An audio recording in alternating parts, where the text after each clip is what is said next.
So, dear colleagues, it's our great honor to welcome everyone on this online event with titled Practical Guide for Successfully Taking Part in European Union Funding Project. And thank you once more for your participation. Please let us note that this is the first out of 8 webinar sessions which are going to be held by our service until the end of next year, with the aim to support business, research, and technological collaboration between European and Latin American or Caribbean organizations in the field of market access, research, and innovation. I'd like to inform you also that this session is recorded for filming purposes and that you will be able to submit your questions via the chat functionality, which is available. So today our panel is going to focus from a more practical point of view on the EU funding programs, which are available for Latin American and Caribbean applicants. We will then go on with the provision of certain practical tips for identifying partners from Europe and writing proposals, and we will conclude with 2 testimonials from Uruguay and Hungary.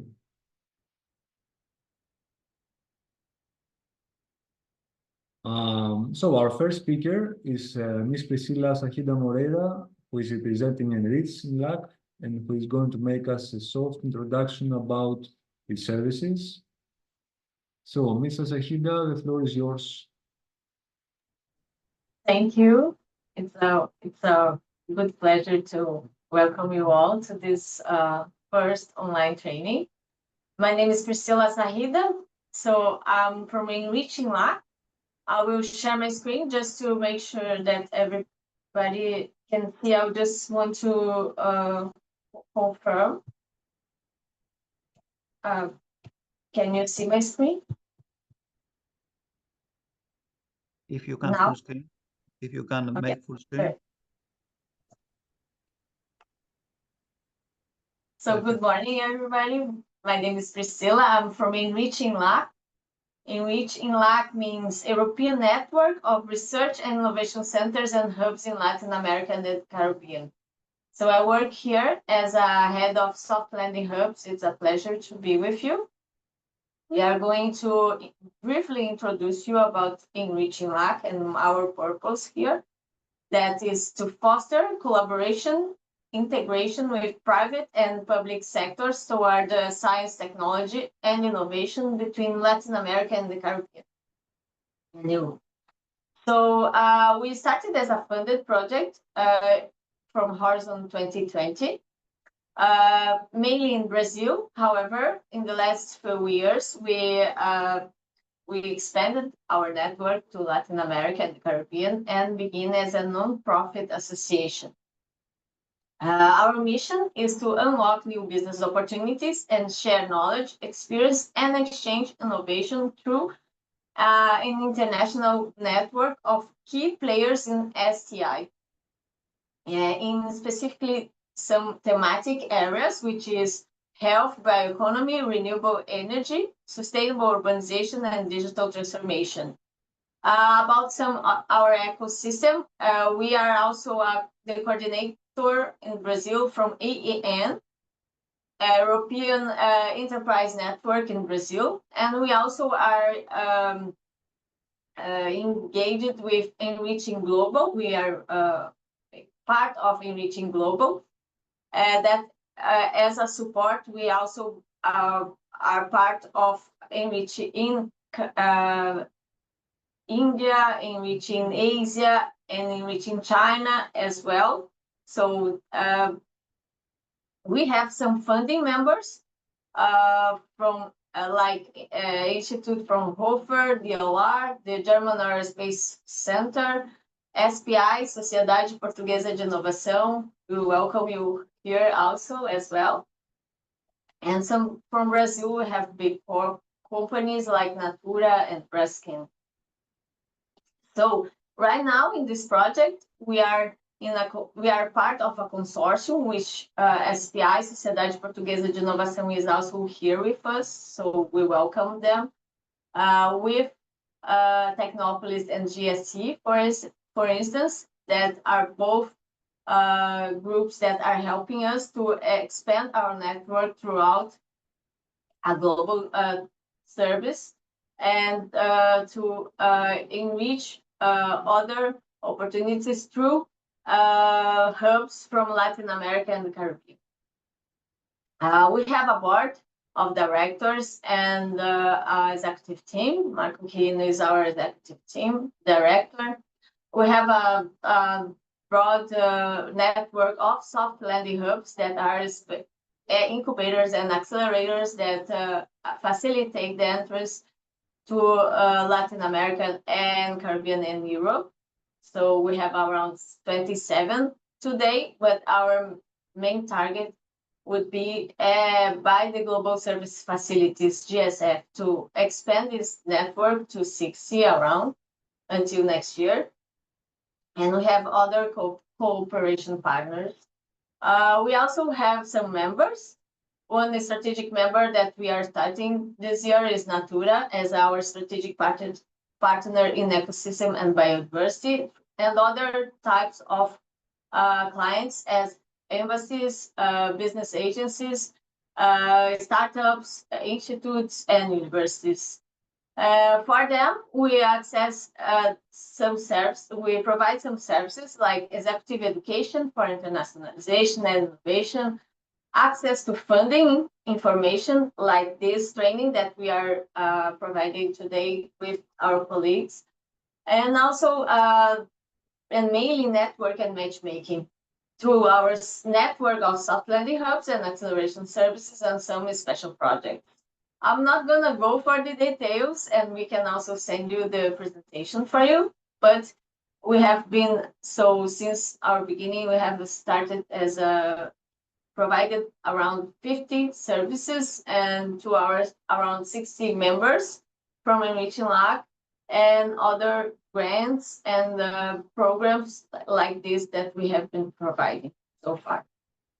We have some examples. I will not go through the detail here because our main goal is to provide you some more information about funding, but you can find it all in our newsletter and our network, social network, LinkedIn. You can find us Reaching Lab and follow us there, and we will keep in touch. So I guess that's it in my part, and I'll leave the floor to you. Thank you.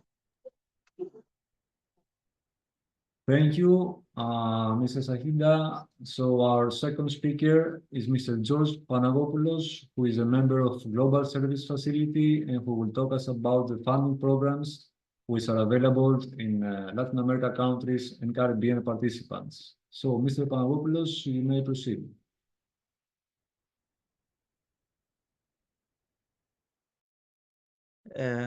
Thank you very much, Mr. Malios. I don't know if you can see my screen right now. Yes. Yes. Okay, thank you very much. So personally, I represent Global Service Facility for International Cooperation, service which aims to bring together European and Latin American Caribbean counterparts in order to collaborate in the fields of research and innovation. My presentation today has to do with the funding programs which are available for participants located in Caribbean and Latin American countries. Overall, as you might know, most of the funding opportunities which are available under European programs, funding programs, are located in the Funding and Tenders Opportunities portal. So if you search on Google Funding and Tenders Opportunities portal, you will get in this platform, which incorporates all the funding opportunities which are available. Depending on each country, the eligibility criteria might change. In this case, we will just focus on the programs which are open and more prominent for Latin American and Caribbean countries. To begin with, we will talk about Horizon Europe, which is the funding instrument of European Union for supporting research and innovation with a budget almost 100 billion euros, which is open to the world, open to many countries around the world, except from the EU member states. The opportunities that it offers are allocated until through three main pillars. The first pillar is excellent science and offers opportunities for individual researchers and their teams. The second pillar is focusing on specific challenges set by the European Commission, and these challenges and the participant, the applicants, are invited to propose solutions in order to deal with these challenges. And the third pillar has to do with opportunities that are available mainly for innovative small and medium enterprises. This is mostly focused for European participants. Now, let's talk about excellent science. Excellent science offers bottom-up opportunities, meaning that someone can propose a project idea that he or she is interested in without having to dealing with specific challenges set by the European Commission. In general, there are three pillars available. The first pillar has to do with the ERC Council. We will talk about this. The second pillar has to do with Marie Sklodowska-Curie actions, which are focused mostly on mobility actions. And we also have research infrastructures, a section that has to do mostly with the procurement of research equipment. Now, in terms of Marie Sklodowska and Curie actions, there are three main areas, three main actions which might be relevant for Latin American and Caribbean participants. The first one has to do with our doctoral networks, in the framework of which doctoral students can actually complete their doctoral dissertations in different academic institutions around the world. So they might spend in Europe and then sometime in order to do research in Latin America, and then maybe go in another country, for example, China. Then we have postdoctoral fellowships, which are addressed to more experienced researchers. We will talk about this later. And we also have staff exchanges, which have to do with staff exchange of other academic staff, including established professors, for example, or other types of staff, such as technical staff in laboratories. In regards with postdoctoral fellowships, they regard experienced researchers who have acquired their doctoral degree at least 4 years ago, and there are two main types of mobility which are available for them: European fellowships and global fellowships. In the case of European fellowships, the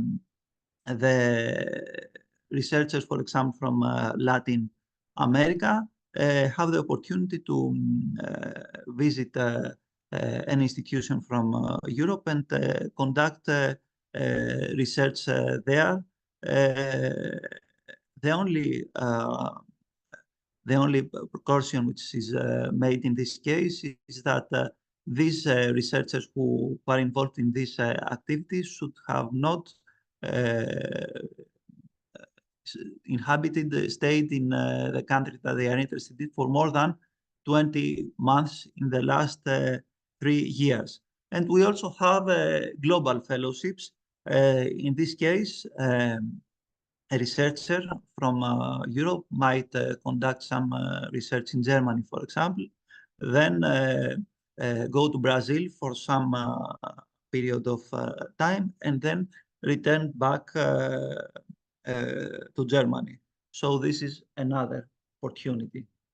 Here you see the indicative timeline for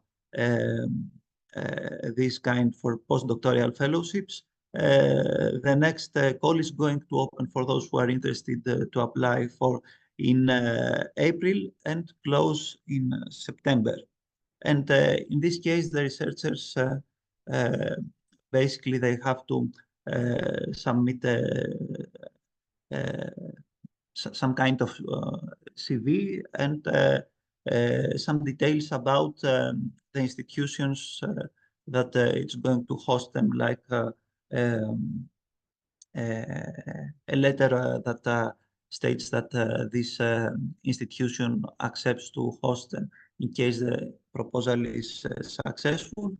And I have to say that these kinds of fellowships are very common for researchers which are located outside Europe, and the researchers who are involved in this have more opportunities to receive such type of grant than taking part in other types of projects.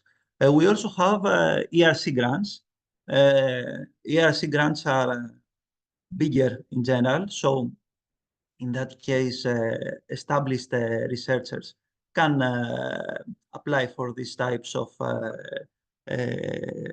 for grants and implement a research project of their choice alongside with their team. So the first type of grant is addressed to researchers who have received their PhD 2 to 7 years before. The consolidator grants are for researchers who have received their PhD 7 to 12 years ago.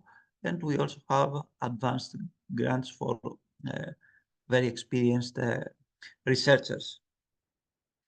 And these are the deadlines for those who wish to apply for ERC grants. Besides these types of grants, which are addressed to individual researchers and their teams, as I told previously, we have Cluster 2, which in the framework of which the European Commission requests that certain very specific challenges are resolved, and actually those who are interested to take part in these actions have to team up with other researchers or enterprises and apply as a consortium in order to take part in. There are several thematic priorities. You see here health, digital industry, climate and energy, food security, social sciences and culture. So there are several opportunities which are announced in each work program. Keep in mind that several of those opportunities are going to be announced from the beginning of next year, so you can have this in mind in case you would like to take part. And also we have the third pillar, which regards Innovative Europe. It's not that relevant to Latin American countries and Caribbean at the moment. In terms of participation, as you see, over the years, several applicants, several participants from Latin American, Caribbean countries have been involved in FP programs and received a contribution from the European Commission over to 250 million. As you see, there are 1,600 grants at the moment, and 842 unique participants, meaning that some participants have taken part in such programs many times, more than one times. And leaving aside the Horizon Europe, we can also refer the Erasmus Plus program, which is another opportunity for organizations which are located in Caribbean, Latin American countries. These programs regard the implementation of mainly projects that have to do with education and learning, and they are addressed to organizations from the higher education, small and medium enterprises, non-governmental organizations, and their domains might have to do, of course, with academic institutions, also school education, adult education, and others. Erasmus Plus involves three main actions. The first one has to do with mobility. The second one, which is more interesting for Latin American participants, might have to do with the production of educational material in the domains that I referred previously. And the third action has to do with the support of policy activities and, of course, the development of Jean Monnet initiatives, which have to do with the promotion of European values in general. The applications for Erasmus Plus program are made through the WebGate platform, the Erasmus Plus and European Solidarity Corps platform, which is different than the funding and tenders opportunities portal. But its operation is more or less similar. Those who are interested can apply for this through this platform as well, mainly as partners in the case of Latin American countries, as there are several restrictions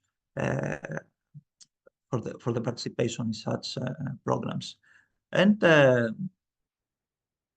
in order to continue, another opportunity which are available are cost actions through which Latin American and Caribbean countries can be involved in exchanges with other European counterparts in specific areas of interest. So they can develop their own action or take part in an existing action. For example, somebody can be involved, as you see here, in this action that has to do with artificial intelligence methods and implement mobility activities. And finally, we have some opportunities under the EU tenders portal. This is open to anyone, any country, and any participant from any place in the world. So in this case, we talk about procurement opportunities and contracts that somebody can create, can establish with the European Commission agencies. Okay, it seems that yes, it seems that there is an issue with my screen. I apologize for this. So other opportunities which are available might have a non-monetary form. So somebody can also receive information about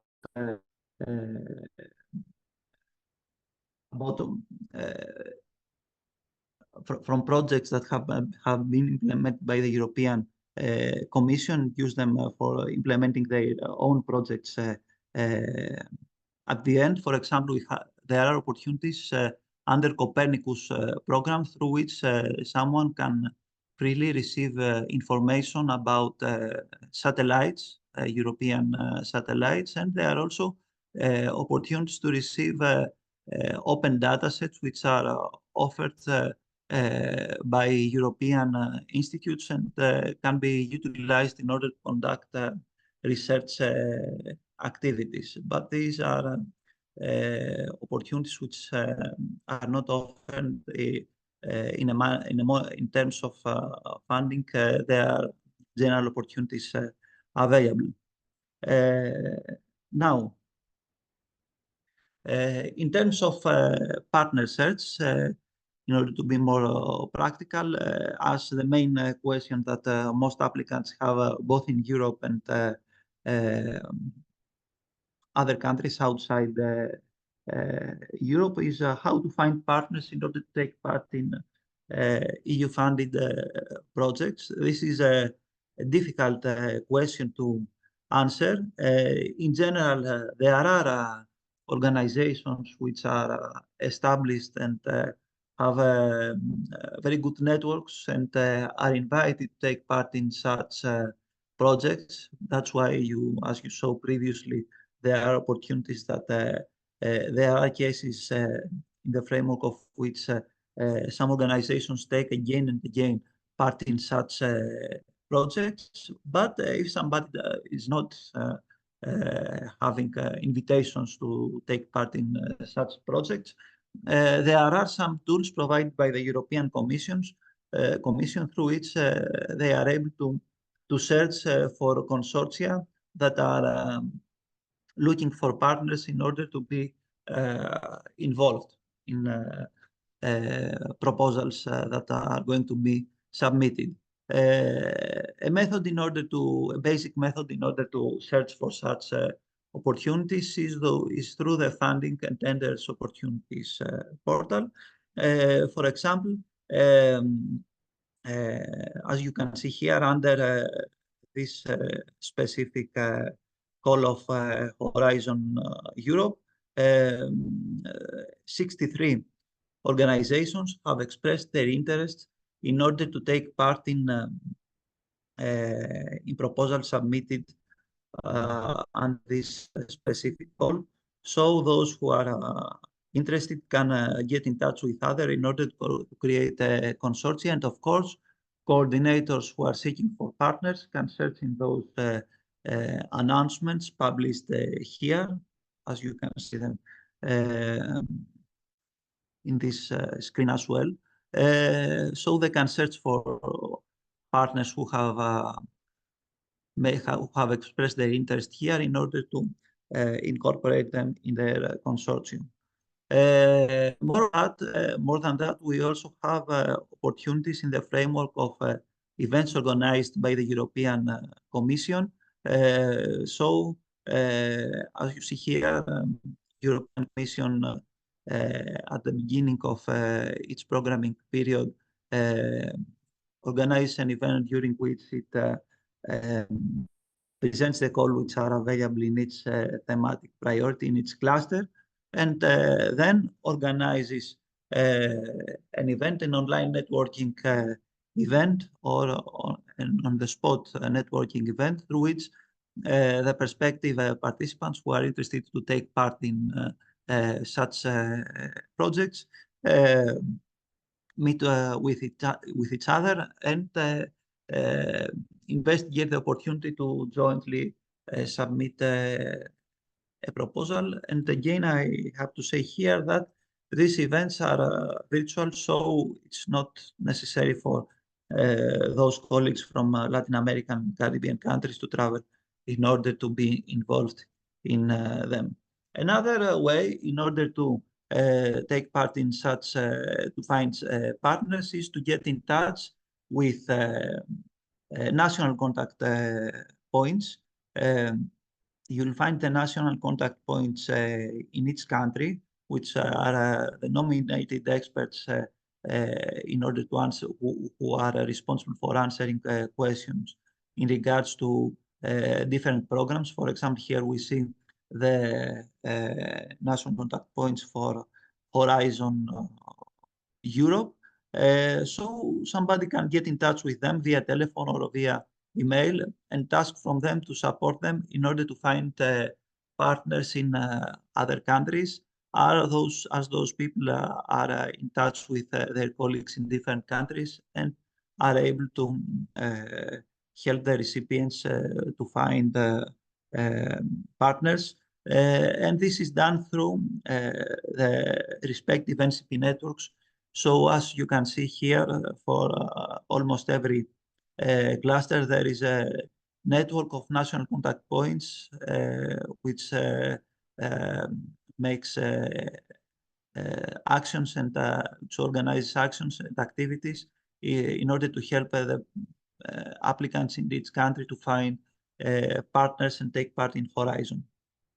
Another mechanism is for finding partners is through Enterprise Europe Network, which is a network of chambers of commerce, universities, and other organizations. Enriching Luck is a member of Enterprise Europe Network, as Priscilla referred, and Priscilla actually can help you find partners for taking part in Horizon Europe and develop other partnerships, of course, in general, as well, such as commercial partnerships or technology partnerships, etc.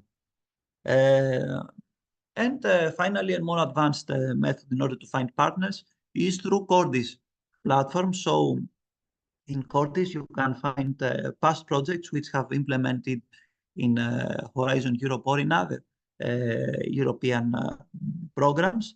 And in the framework of, when searching in Cordis platform and focusing on specific programs, for example, projects, for example, projects which have to do with food safety, you can see who was the coordinator, who were the participants, and get in touch with them in order to propose them that you are involved in similar proposals which are going to be submitted in the future, because it's common that people who have been involved in projects during the past are going to be involved also in similar projects in the future. And of course, I forgot to refer that a very good source for finding partners in some cases are social media. So many people publish in social media channels such as LinkedIn channels, LinkedIn groups, partner searches about Horizon Europe or Erasmus or other programs in LinkedIn, Facebook, and other social media. In order to conclude, when finding partners from all these mechanisms, during the discussions that you will have with potential coordinators, some things that you will might be required to discuss might have to do with the activities that you will be implementing the projects, the expertise that you have, and the funding, the proportion of the budget that you request, if applicable. But you should also keep in mind that the funding is not always everything, so you can always negotiate about the other issues such as intellectual property rights, ownership of equipment procured through the projects, and others. So this was my presentation. Thank you very much. Thank you very much, George. Our next speaker is Ms. Maria Mitroni, who is a national contact point for Horizon Europe from Greece, who is going to provide us some useful tips for the participation in European programs. So, Ms. Mitroni, the floor is yours. Okay, thank you so much. So yeah, I think my screen is full, so I guess that everyone can see my screen, right? Please, Panagiotis, confirm. Yes, we can see it. Okay, great, thanks. Okay, so hello everyone, my name is Maria Mitroni. I'm a national contact point for Horizon Europe at Praxi Network in Greece, and specifically for Cluster 5 thematic and the widening. So today I will be presenting some tips and overview about proposal writing and some tips that we hope that it will help you in case you collaborate with other partners in preparing a proposal, or if you want to have a more active role in this frame. So let's start with the first thing, that preparing a proposal takes a lot of time, so it can be considered as a whole project. This is a systematic process, so it is very important that you are informed since the very beginning of the opening of the work programs. As you might already know, so now we are in the Horizon Europe program, and we are almost in the mid to the end of the conclusion of the program period. It started since 2021 and is going to last till the 2027. So every year there is every 2 years we have the work programs that they're being published. So you can be informed about this through different sources, like if you have your own network, if you are in a university that has already some formal agreements with other partners. So as a continuation of other kind of partnerships that you have already with partners from EU or not. Also, George mentioned before info days that are organized by the Commission together with the national contact point networks and brokerage events. So yeah, if you ever participated in such events, maybe you have already some contacts from there.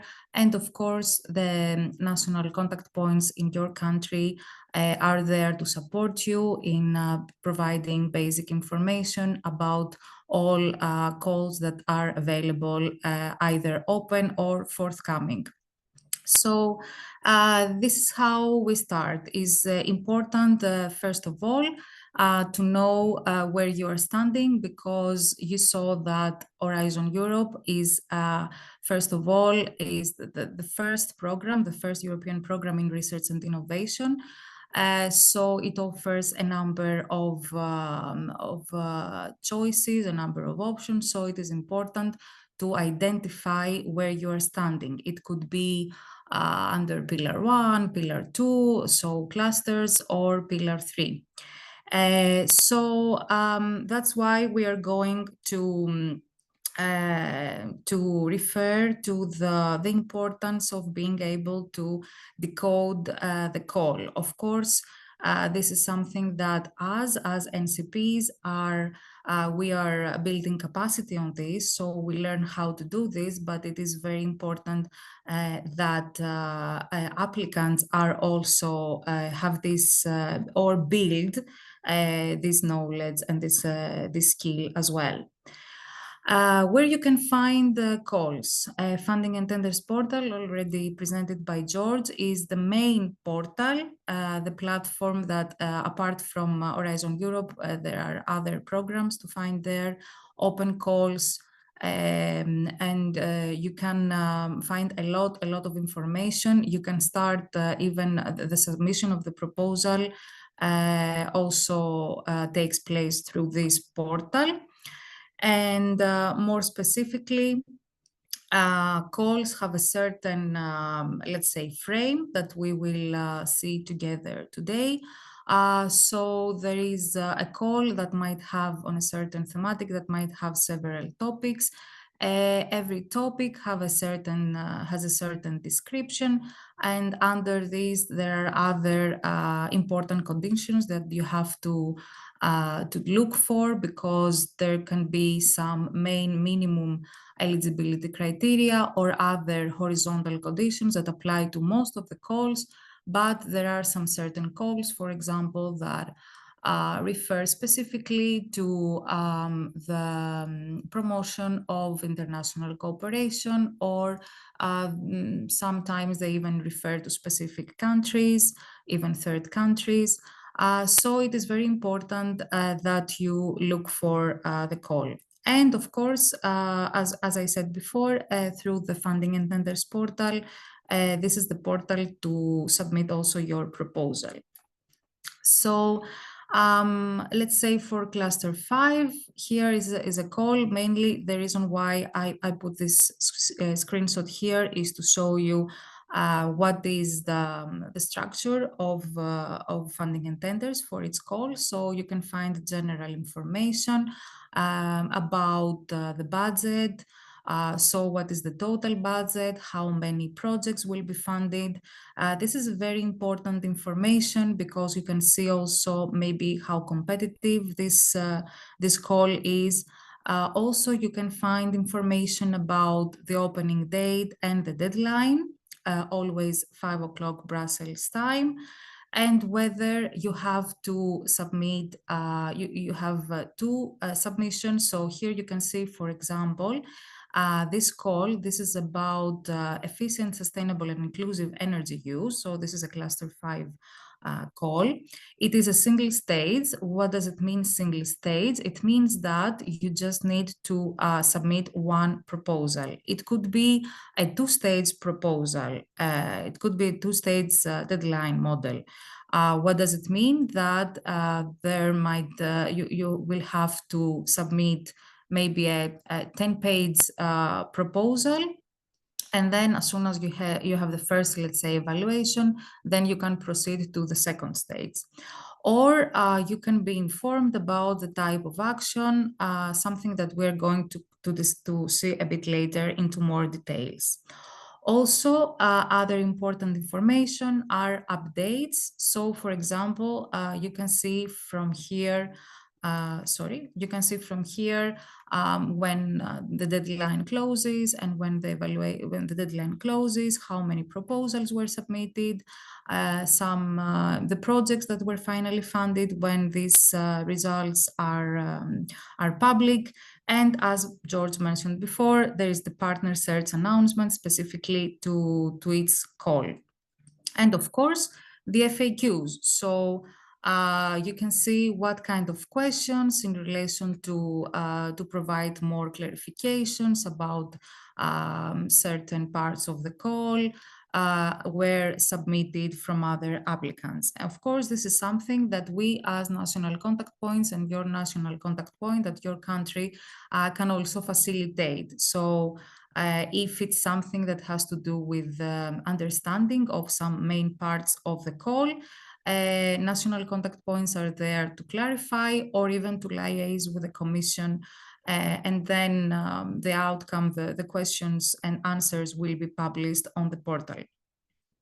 Now, before I talk to you about the work programs that are published every 2 years, I mean every year, and is now, for example, now you see that the last one was for 2023-2024.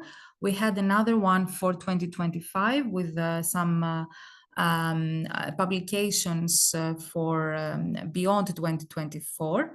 And now we expect to have the new work program for 2025, but this is still to be announced. So this is a very good source again for information, but in any case, Funding and Tenders portal is the most accurate source. So it's better if you always go on the portal, because you will see what is closed, what is forthcoming or open. Again, here, this is about introductory information, information about the destination of the calls, which is more like a generic. This is linked, this is about health. So we are, let's say, in pillar 2. This is the pillar of the global challenges. So these are more, let's say, these are the calls that refer more to consortia. So big consortia with a number of partners. More can be very, very big consortia with a lot of partners, having, of course, different roles. So they come to address global challenges. And of course, these are linked to strategic priorities and to more overarching priorities in the areas of health, cultural heritage, and all clusters. So yeah, here you can see again the calls. As you will see, there is a certain identification code. Let's say you can see Horizon HLTH. So this is health. This is for 2023. This is a specific code that gives you a lot of information also about the cluster, the year that this is published. And here you can see, for example, the 2 states. This is a 2 state, single state, and so on. So more or less, you can find the same information as on the Funding and Tenders portal, but concentrated in another way. Now, as I said before, it is very important to be able to decode a topic text. Here, I'm just presenting a very previous example. This is on cluster 5, which is, sorry, cluster 6. This is about food safety. This is about agriculture. The specific one is on biodiversity. It's about monitoring and effective measures for agrobiodiversity. So this is the topic, and as you can see, you can identify that this is Horizon program, this for cluster 6. The year, the thematic area is about biodiversity, and then you can see how this is structured. So you always have the expected outcome, which is something that is expected to, is kind of an effect that is kind of a short-term effect, not long-term, but this is shown just a bit after the completion of the project implementation. So these are some keywords that, for example, the proposals will have to contribute to the take-up of practices in agriculture that promote biodiversity and effective monitoring. So it is important to identify these keywords when reading a text, a topic text. And of course, it is important to know also other keywords that relate to more overarching policies, as I said before, like the biodiversity strategy, the common agricultural policy, that are linked to a wider extent to the overarching policies of the Commission. Then, of course, the scope is what you should do anyway, and that is what is mentioned here. So should is a very, very strong word. So you have your proposal will have to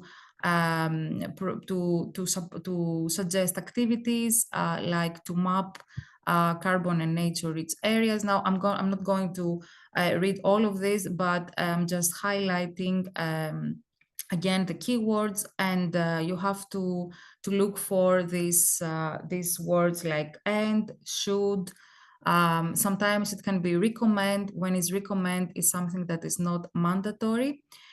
And of course, you will always have an indication about the budget. So in that case, it's 8 million euros.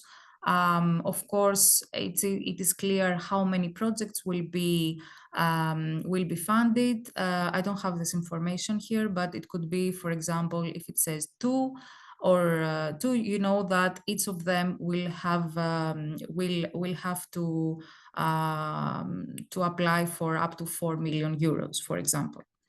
And then there are some other cross-cutting priorities, like, for example, there might be a need to involve partners with a socio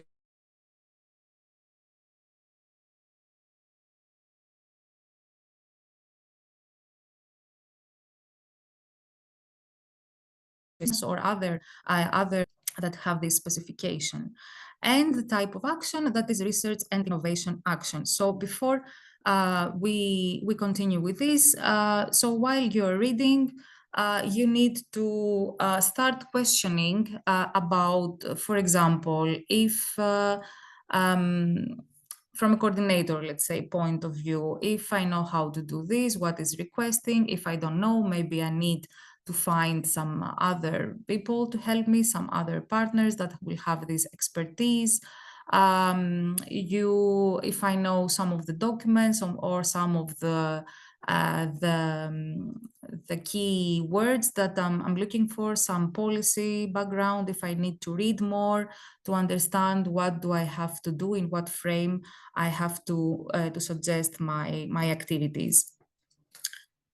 No, we spoke before about these types of action, and the most common are the research innovation actions, and coordination support actions. Let's see each of them a bit more in detail. So research innovation actions are basically is about creating results that have to do with developing new knowledge, new technologies. So we are speaking about low technological readiness level. Of course, this is something that applies. I spoke before about some basic eligibility conditions. We have some minimum eligibility criteria in order to apply for a call. There has to be a core number, a basic number of participants. So a minimum of 3 independent legal entities from 3 different countries. And these 3 different countries will have to be one at least from an independent legal entity established in a member state, and then other 2 at least, again, other independent legal entities established in a different member state or associated country. An associated country, for those who might not know, is countries that have signed a contract with an agreement, an association agreement with Horizon Europe. So stakeholders from such countries can participate in equal terms with stakeholders from EU countries. Of course, as I said before, some this information can be found for participation of other countries. On top of this, in the general annexes for research and innovation actions, the funding is 100% for all participants, including non-profit and for-profit participants.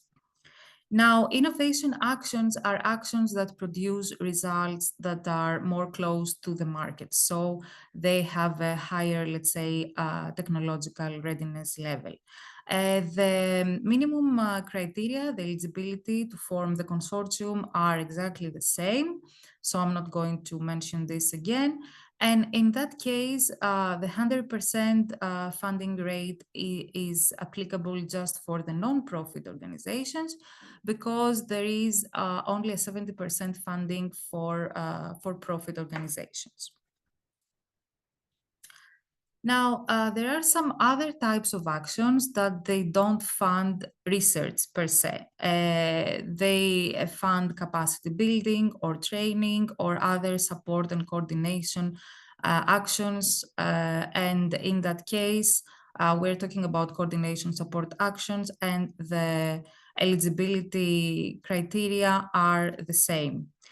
and 100% funding rate, again, for all activities and participants. And this very specific case, the Marie Sklodowska-Curie actions that are basically mobility actions, as George mentioned before, and is for mobility for researchers, for support staff, research support staff, and again, other information you can find in the work program, and the funding rate is the same as before. So let's go to basically the essence of this presentation, that is the proposal writing. So first of all, the proposal template that you can also find on the Funding and Tenders portal. It has basically two main parts, part A and part B. Part A is more, it has more administrative information, and it is generated by the IT system, by the Funding and Tenders portal. So this is something that you generate online. It provides general information for about the coordinator, but also about the participants, the partner of the consortium. And usually the partners are the ones that fill in the necessary information. And also the budget of the consortium, and other issues horizontal that usually were not under this, in the past, were not under this part, about ethics, about security, or other related topics. Now, the main part of the proposal is part B. This is, it's the technical part. We'll see later a bit more details about the corresponding parts, which is excellence, impact, and implementation. Again, you will see here another graph showing that the proposal is divided in the administrative and technical part, and the technical part is basically covers, there is, here we have a page limitation. For example, for the coordination support actions is around 30 pages. Is 30 pages, and for the other, for the research innovation actions and innovation actions, goes up to 45 pages. As we said before, when you complete with the decoding the call, and of course you have the assistance of your national contact point, so everything is more clear, you can start preparing a concept note, which is like a draft where you kind of frame, it has a similar frame to the proposal. It's around 2 to 3 pages. And this is where you can start framing the structure of your proposal. So identify which are the main objectives. As we said before, the European relevance. Here, as I said, for example, when it comes to Pillar 2, it is very important that you identify in the frame of the call that you will select what is the need. So what is the challenge that this call reveals? It can be, for example, the aging of the population. It can be the problem, climate change. It can be the energy efficiency, depending on the thematic. So you have to say how you're going to cover, what you will bring to the table, how you're going to address this challenge. Of course, another important thing is that you identify the main target groups, so important stakeholders that will need to be involved, or I mean, you will produce some results. So the main target groups, the stakeholders that will need to be aware of these results. And the wider impact is a very, very important, very key concept in Horizon Europe, because it is about the long-term effect. So it goes beyond way beyond the project implementation and the finalization of the project. And this is something that is linked to what we said before, the big idea, the destination. So the bigger strategic priorities, the wider strategic priorities set at policy level by the Commission. Of course, you have to say how you will do that. So it is important to prepare a basic methodology, some steps that you will follow, work packages, how you're going to show that you have your impact. It is important that what you produce, the results are measurable. So numbers are always important. These are the KPIs. And if need to call the expertise like other partners or experts, you can coordinate with different stakeholders in many different ways.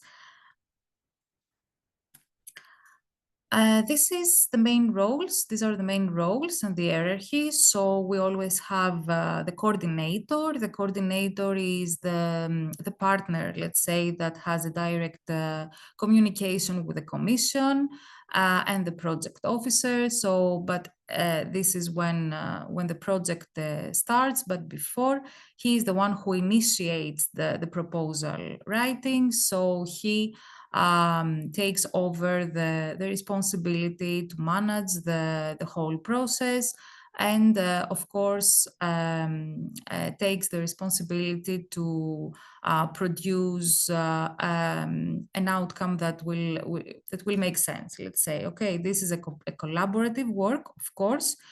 So partners will have to collaborate and through discussions and through, I mean, everybody has to share their expertise, the role, of course, the budget, but at the end of the day, it has to make sense as a whole. So it's what we say, the proposal will have to be written as one person wrote the proposal. So it's a synthesis, it has to be synthesized. So of course you can have involvement of other stakeholders in different ways, third parties, subcontractors, but all these, if not, they are not part of the core consortium. So they are engaged through other, let's say, contracts and other legal requirements. They have other engagement. So let's go now to the actual evaluation criteria, and we start with excellence. Here is like a screenshot of the proposal template, and excellence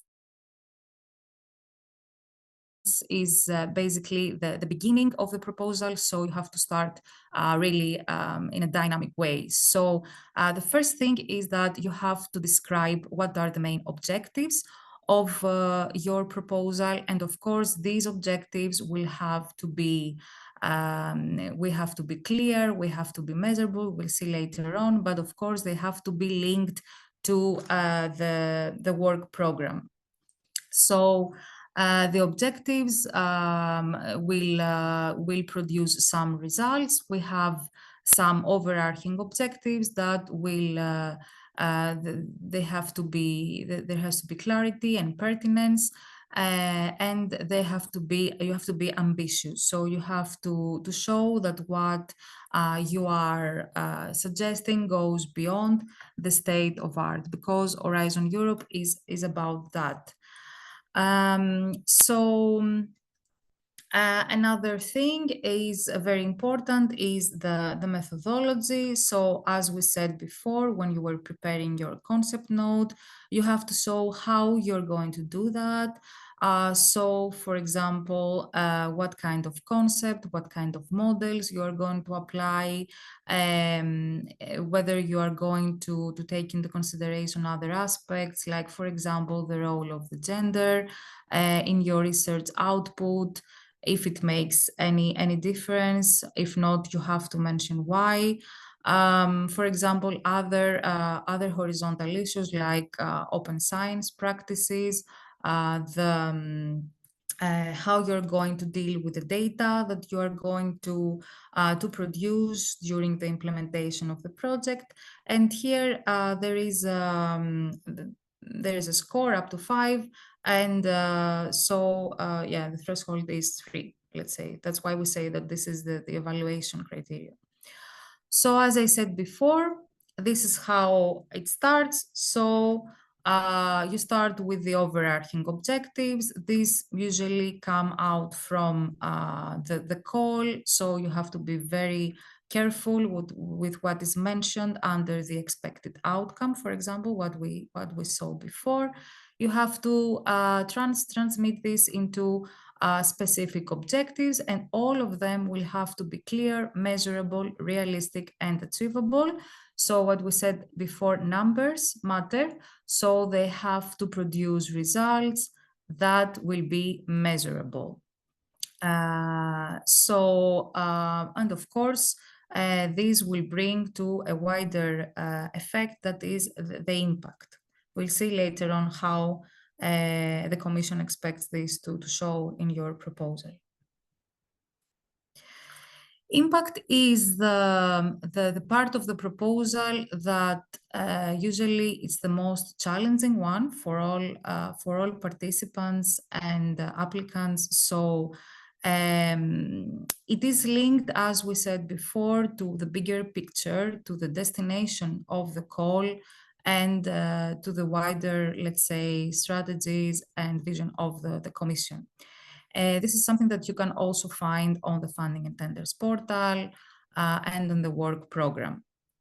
Here, what is important to note is that you have to show impact in the 3 different ways. So the scientific impact, so in relation to new knowledge, in relation to societal impact. So what will bring your proposal will bring to the society and the environment together. These are considered to be together. And of course, the economic impact, for example, through the creation of new business models or other new products for the market and so on. But what is most important is how you will get there. So this is what we call the pathways. The pathways to impact. So you start, of course, with the results that you produce. The results are being produced during the implementation of the project. It can be a new knowledge, a new policy recommendation, business models, or other types of products. And then you have to show through what way, and this is where the communication and dissemination of such results is important. So through what way these will bring a wider impact and outcome, first of all. So that is basically the effect as soon as the project is concluded, and then way beyond the project conclusion, which is the impact. In that sense, because we are not producing results just to keep it for ourselves, and of course, this is something that I mean, it is very important in this frame. We understand that results have to be somehow communicated, disseminated, and exploited by the right people. So that is why in this part of the proposal, the participants, the applicants, will have to come out with a concrete plan on how these new knowledge, these policy recommendations will be disseminated to whom? To public authorities, to business sector, or other important stakeholders, in order to everybody to contribute to the wider picture.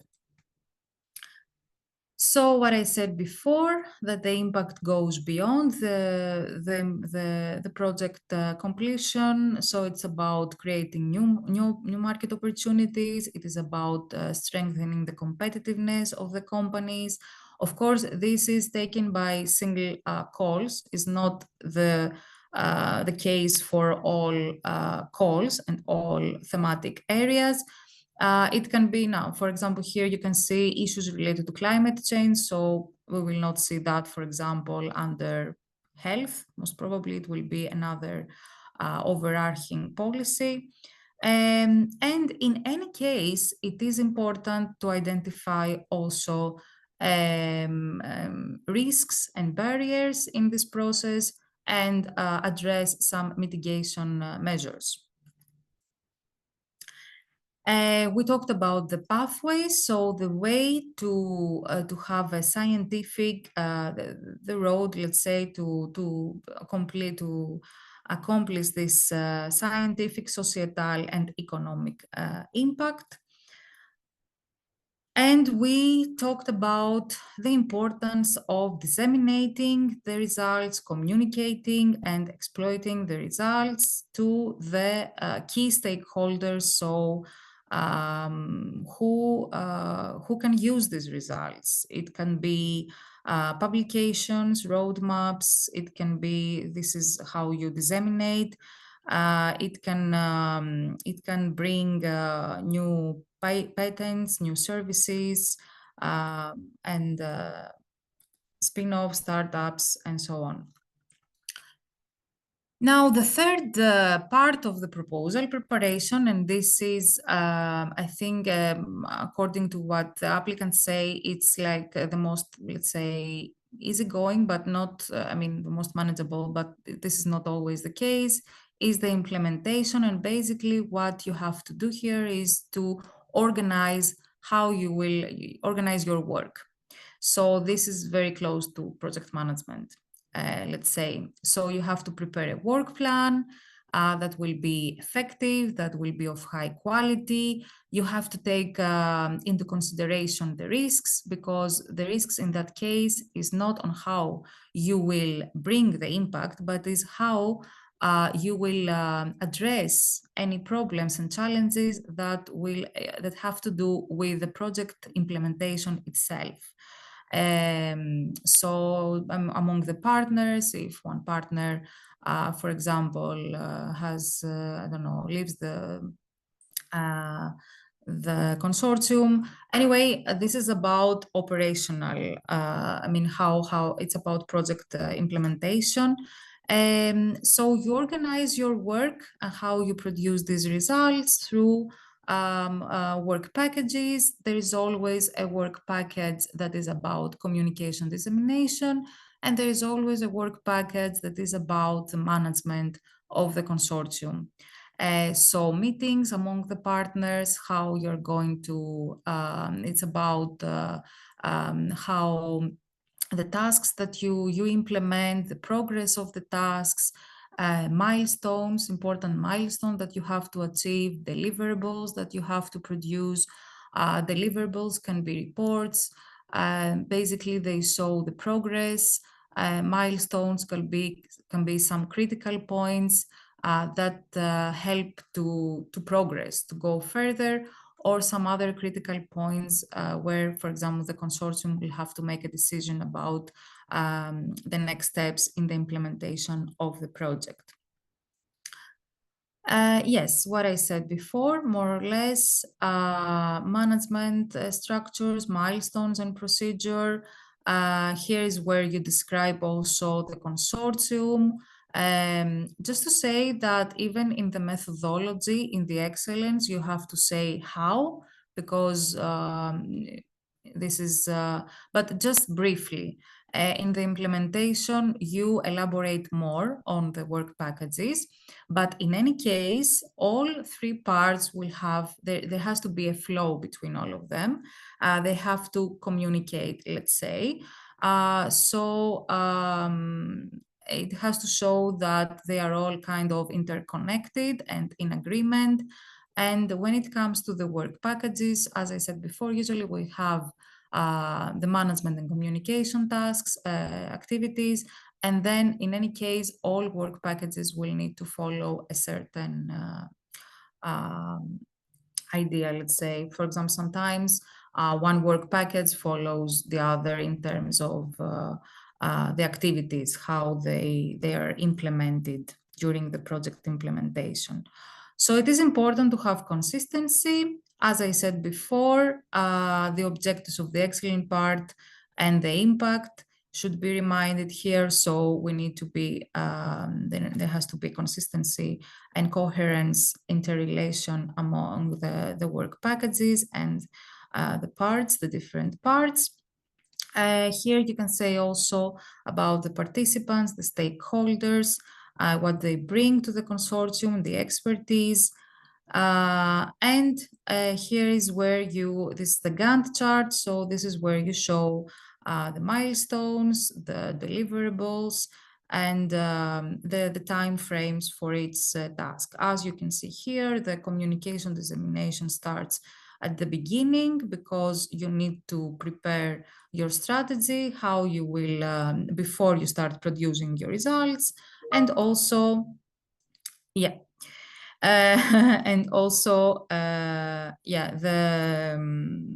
the deliverables of the management. And this is the submission system. So everything is starting and finishing the funding and tenders portal. And after that, and after the evaluation, you need around 4 to 5 weeks if everything, if you have succeeded with the evaluation, to sign the grant agreement. So some useful tips to take with you is that you have to be careful to your proposed work to be within the scope. You need to demonstrate that your idea is ambitious, it goes beyond the state of art. The methodology will have to take into consideration also other horizontal issues like gender dimension and open science. And of course, what I said, this is a collaborative work, and also some other tips about the negotiation stage. I also have some useful tips for do's and don'ts, but I already mentioned them, so I will skip them for now. And don't forget that you have the support structures, your national contact points where you can get more guidance. National contact points can guide you since the beginning, so provide more information and help you decode the call and help you identify your position in the call, in Horizon Europe program, find new partners, but also if you are coordinating just for the coordinators in each country, they can provide pre-screening services. Other important documents and information, and I think this is it from my end. I hope I was not okay. Yeah.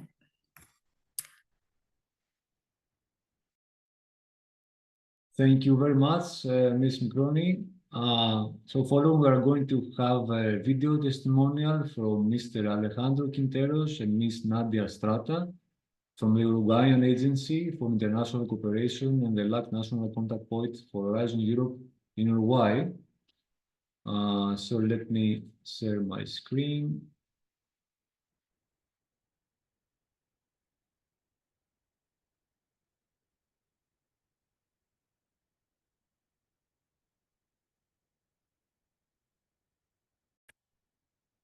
I think now you can see my screen and I will full screen it.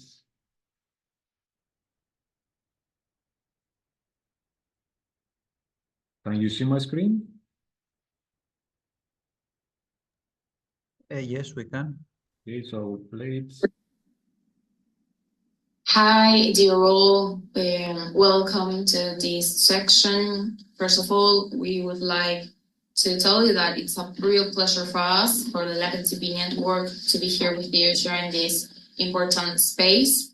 We would like to thank especially to the team of Praxi Network, especially to George Panagopoulos for the invitation for us to be here. My name is Nadia Strata, and I'm here with my colleague Alejandro Quinteros. We are from the Latin American and Caribbean National Contact Point Network. And here today, we are going to share with you some tips on how to successfully participate in a European Union funded project. First of all, starting with all the interesting tips, we would like to share with you some data, some statistics on the CELAC participation of this on the last and the last framework programs. So I'm going to share my screen first. Here we are. Okay. So as you can see, the CELAC as a region started participating in the framework programs in the second framework program, and its participation has been growing very significantly until today. These are data from August 2024. And the same happened with the signed agreements, maybe with some variation in each of the framework programs, but the tendency is the same. When it comes to participations as a region, we have 420 participation overall. We think it's a really important number for a region like ours. Well, now going to the tips, we are going to talk about from our perspective from LAC. The first thing that we would like to recommend you is please register to the Funding and Tenders portal. As you may know, this is the main program, the main platform for the all the programs of the European Commission, including the framework program. And here, our special advice is to make your own account, no matter if you are an individual researcher or an institution. You need to have a validated account, validated by the European Commission account, in order to participate in a project from the Horizon Europe program. So this process takes some time, so we recommend you to do it with time, mostly. Well, the second tip that we would like to share is find your partner. You need to find an institution from one country of the European member. So first, we would like to suggest that you have to go to your international institutional contact. You have to think in other programs that you participate and talk with them in order to give the information that you would like to participate in the Horizon Europe program. You have to look in your personal contacts, friends that you have, other colleagues that you have in other institutions in the different parts of the world, and you can talk with them in order to give and promote that you are going to participate in the Horizon Europe program. Then the national contact point that are your key, or they are key point of view that you can work with them. Then, as Nadia explained, the funding and tender portal. Cordis, that is other website that the European Commission have, that you can find all the projects that win in the Horizon Europe program, but in the other framework program, like Horizon 2020 or the 7 program, there are information about all of them, and you can know where the consortium of this program will be joined. Thematical network, all the areas of the Horizon Europe have a thematical network. For example, MCAA Net have one, and all of them. And you have to participate in all the brokerage events that, for example, this one that we are doing now, but you can talk with them and talk in the chat and say, hello, I am here. So other tip that we would like to just talk with your national contact point, go with them. We are, me and Nadia, Nadia and me are national contact point. So we are here to help you in order to find your partner and help you with the question that you have in relationship to the program. So you have to go to Google, put funding and tender portal, make click, and then you have to in the website and go to the 7 option and go to guidance and document, go down to help desk and support, make click here, and then the next page is you can find your national contact point for Horizon Europe. You may click here in the third option, and you can find all of this. But I would like to say that first you have to check if there is Horizon Europe program and the date of the year of the program are put in the page, because if it doesn't, you have to put it all of them. So when you make click, you can find a member state, association country, association in progress to association, and third country. Well, you have to click in third country, in our case of Latin America, and you can choose your country, and there you can find all the information about your national contact point in the 18 areas that the Horizon Europe program have. Well, now continuing with the tips. Another one that we want to share with you is identifying the call and its deadline. We think that studying the whole topic is very important, because there you will have all the critical information on what's the topic, what they are expecting from you, when is the deadline, which aspects you should take into account when writing your proposal, and especially knowing the type of action that the call it is. Because as you may know, there are 3 types of actions, and each of them has different characteristics. So it is important to build your project with this aspect in mind. Besides, it's important to have an innovating idea that obviously contributes to solving an existing need. And this is going to be taken into account in the impact issue. Your project needs to have a relevant impact. Of course, you need to write a very good brief of the idea of your project. That means writing main goals, activities, and main outcomes, explaining, of course, the main topic, the critical information on the topic. You need to be realistic and come up with a plan of activities that is suitable to your project and to your deadlines, identifying doable deliverables. Also, bear in mind that there are 3 evaluation criteria: impact, implementation, and excellence, and there are different aspects inside them that are taken into account. There, we recommend you to go to the Funding Tenders portal. In reference documents, you can find the description of all of it that we're talking about. It is also important that you build a perfect institutional profile in which you highlight the added value of your institution, your experience on the topic, the previous projects and collaborations that you took part of, and the infrastructure that you have.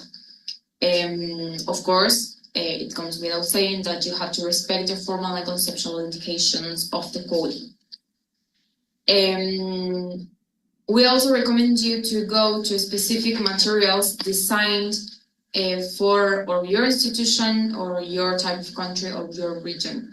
We are the LAC country network, and we come from LAC countries. So we designed, along with our international partners, some guidelines to ease the participation of our countries.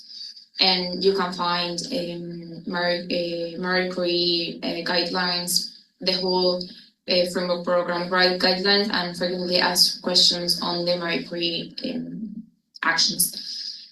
These materials are in Spanish, but just in case you want to look through them, we left you the links below.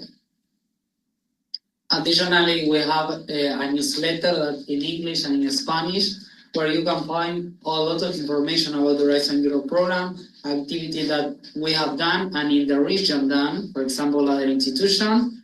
And the most important thing is that you have the call from the Horizon Europe program that you can participate. So we invite you, all of you, to be part and receive the newsletter. You can sign up in the QR code, or go to the website that we give you in the slide. And then we have a website in the Uruguayan Agency for International Cooperation, where you can find information about the LAC NCP network, about the NCP, and where you can find videos, and you can find the newsletter to take down, and you can download all of them. And we have a YouTube channel where you can go and watch different videos that we have, where we have made a lot of webinars and give information and tips for all the institutions in order to participate. And last but not least, we would like to say thank you for us. It was a great pleasure to be part of this event and be with you. So thank you and have a nice day.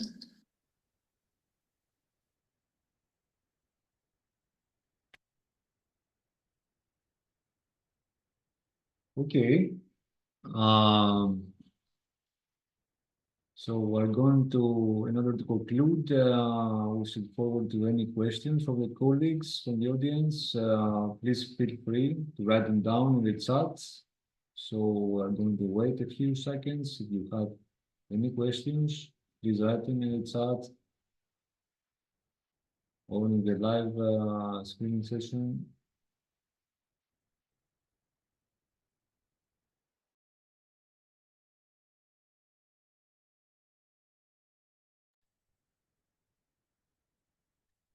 Maybe I can provide an initial answer, if you allow me, Panagiotis, to Mr. Fabio Teixeira.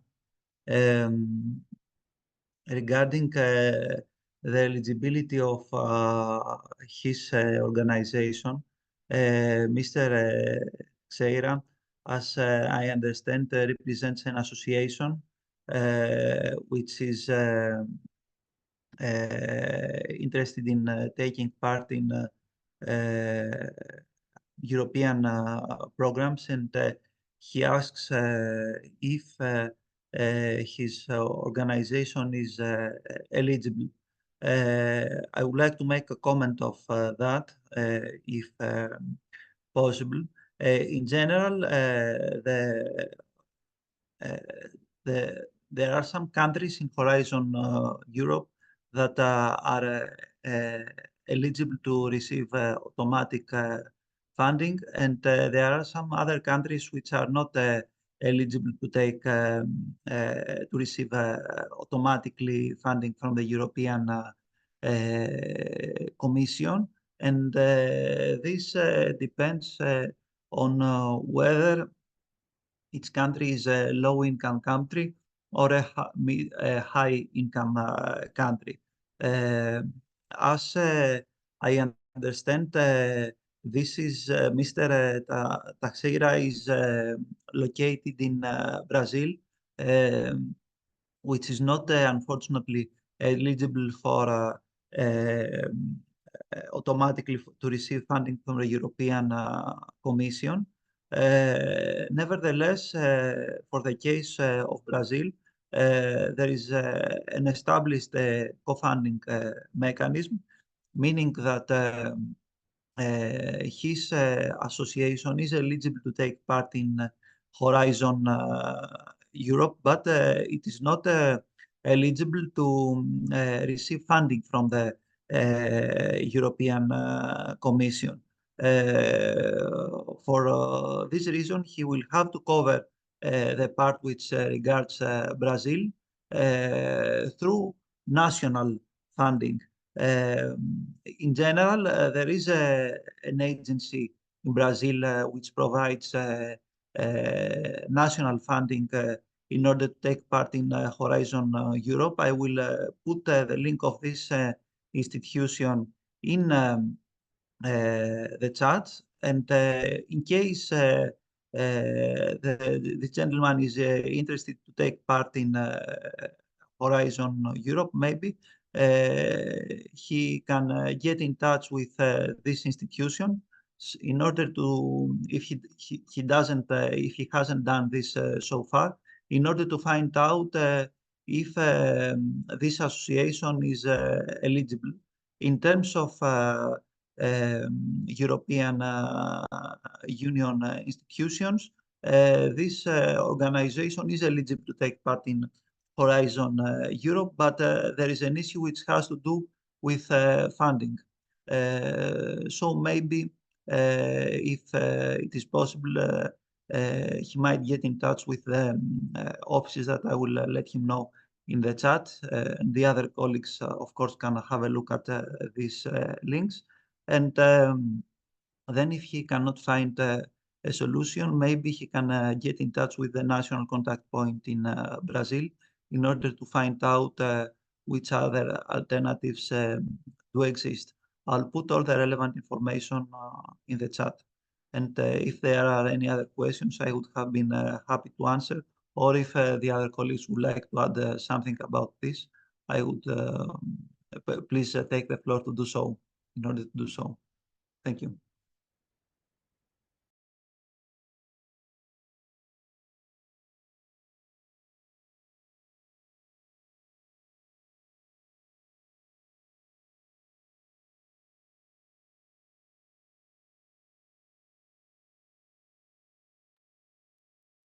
There is a comment. Yes, I don't have something to add, but maybe we can, I think what George said summarizes everything about the co-funded mechanism with Brazil and about the status of the cooperatives.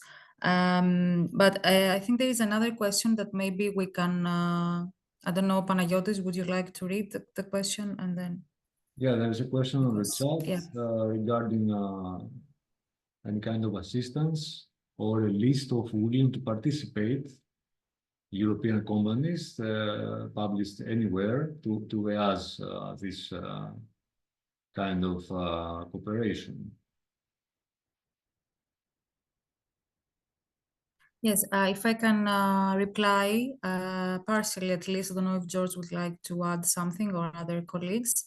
In general, this is something that we understand that the networking, of course, as you understand, this is a European program, so it is important to network with European partners, and we understand the difficulties and the challenges that you might face.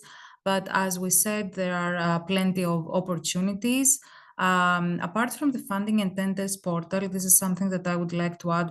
George mentioned it before, but I would like to add something on behalf of as an NCP, with my role as an NCP, that we have in several networks and several projects. We have platforms, partner search platforms. I can share with on the chat the link to the NCP portal where you can find more information. There are partner search platforms that you can register, and you have access to a wide range of European partners, but you can also, and most importantly, follow the events, the matchmaking events or other kind of events that they give you the opportunity to exchange information and meet people. And you can always, I don't know where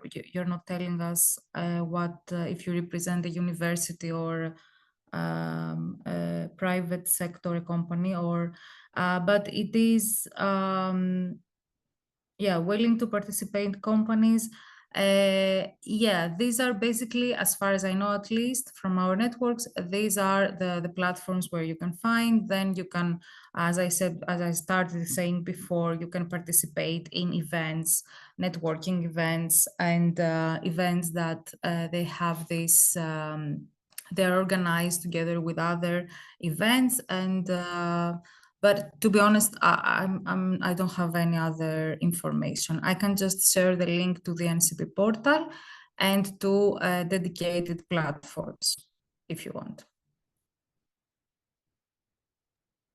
If I am allowed to add something, we have referred some mechanisms through which you can search for partners if you don't have someone to invite you at the moment. These were in the presentation that I have made, and we will share you the presentations at the end. So please, if it's possible, have a look at my slides and find there the partner search mechanisms which are available depending on the sector on which you are active. So there are some general partner search mechanisms, but there are also some partner search mechanisms that have to do with the sector on which you are active. For example, there are, if you are active in the food sector, there are different search engines than if you are in the health sector. So please have a look at the presentation, and if you have any more specific questions, we would have been happy to support you, but all the links are there. It's just some desktop research that you have to make based on the link that we have on the presentations. Thank you.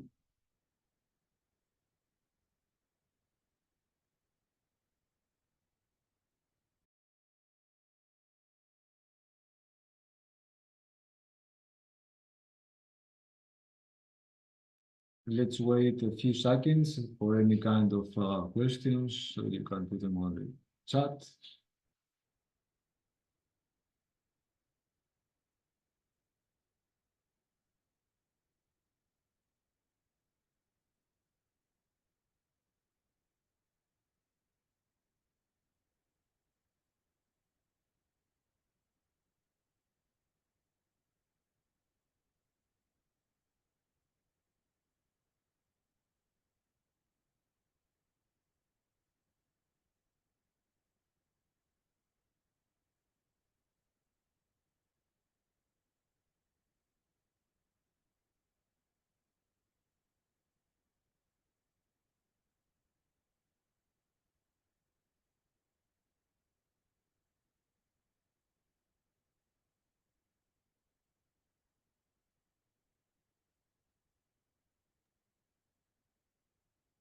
I think that we have no more questions, Panagiotis.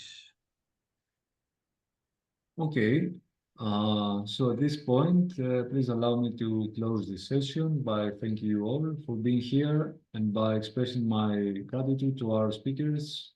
We hope to see you on our second session in the middle of November. The topic will be on commercialization of research. You will be, of course, notified. So we wish you all a nice day and hope to see you again.